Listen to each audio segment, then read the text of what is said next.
gökte, onun alevinde yıldızlar buzlay.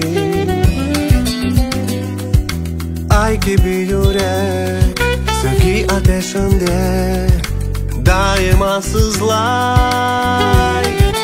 Ah bu dünya, ne oldu sana?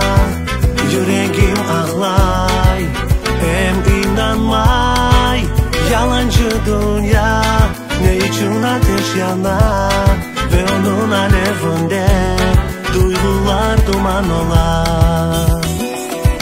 Sen hayaller dünyasına beni aldın, sevdalık lezzetini sen duydurdun. Yüreğim rüzgar gibi her yerini kesir, tek seni aray. Çünkü tek sen hayaller dünyasına beni aldın, sevdalık lezzetini sen duydurdun. Yüreğim rüzgar gibi her yerini kesip tek seni aray. Çok yıllar geçti, ben inandım sana, sen ile oldum. En büyük sevda deryasına dalıp ateşte yandım. Ah bu dünya, ne oldu bana? Yüreğim yırlay, hem hatırlay. Birinci sevgi bir vakit unutulmay. Ve onun alevinde en büyük duygu yaşay. Sen hayaller dünyasına beni aldın, sevdalık lezzetini sen duydurdun. Yüreğim rüzgar gibi her yerini kesip tek seni aray.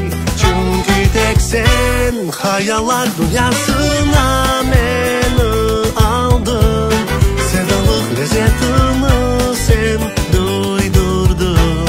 Yüreğim rüzgar gibi her yerini kesip tek seni aray.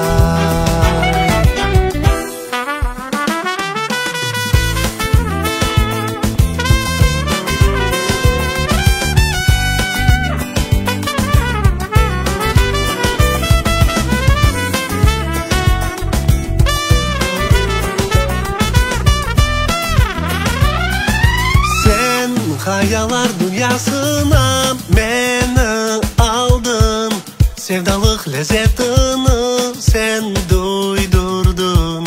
Yüreğim rüzgar gibi her yerini kesip tek seni aray. Çünkü tek sen hayaller dünyasına beni aldın, sevdalık lezzetini sen duydurdun. Yüreğim rüzgar gibi her yerini kesip tek seni aray. Yüreğim rüzgar gibi